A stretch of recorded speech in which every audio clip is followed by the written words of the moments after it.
देखिए, दुनिया के बहुत सारे देशों में यह पद्धति है कि जो हाईएस्ट स्लैब है, जैसे 28% जीएसटी में हाईएस्ट स्लैब है,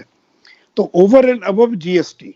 इन 28 के ऊपर उनको टैक्स लगाने का राजस्व उनको पहले प्राप्त हो रहा था,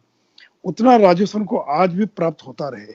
तो अगर 28 के ऊपर ओवर एंड अबव अगर राज्यों को अधिकार मिल गया लगाने का, तो कंज्यूमर को तो कोई फायदा नहीं होगा। इसमें केवल थोड़ा फायदा हो सकता है जो ऑयल कंपनियां हैं, वो जो प्लांट में मशीनरी के अंदर अन्य चीजों पर जो इन्वेस्ट करती है, खर्च करती हैं, उन पर उनको जो टैक्स देना पड़ता है, वो टैक्स जो है वो इनपुट टैक्स क्रेडिट जो उनको देना पड़ता है,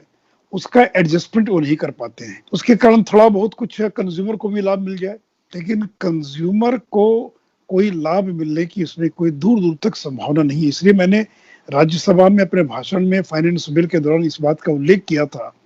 कि अगले 8-10 वर्षों तक तो मुझे नहीं दिखाई पड़ता है कि कहीं दूर दूर तक पेट्रोल और डीजल को जीएसटी में लाया जाना संभव होगा।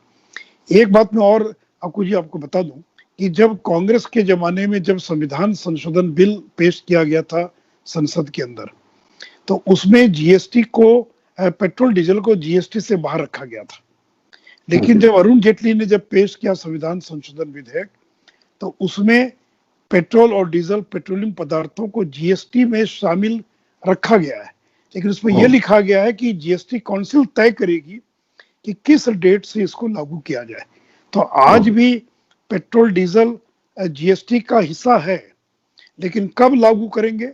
यह निर्णय जीएसटी काउंसिल को करना। और ये क्यों किया गया प्रावधान?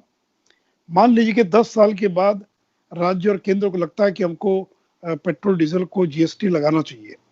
तो फिर संविधान संशोधन करना पड़ता। तो अरुण जेटली जी ने बुद्धिमानी का काम किया कि एक ही बार बिल में जो संविधान संशोधन हो रहा था उसमें प्रावधान कर दिया, लेकिन एक लाइन उसमें लिख दिया गया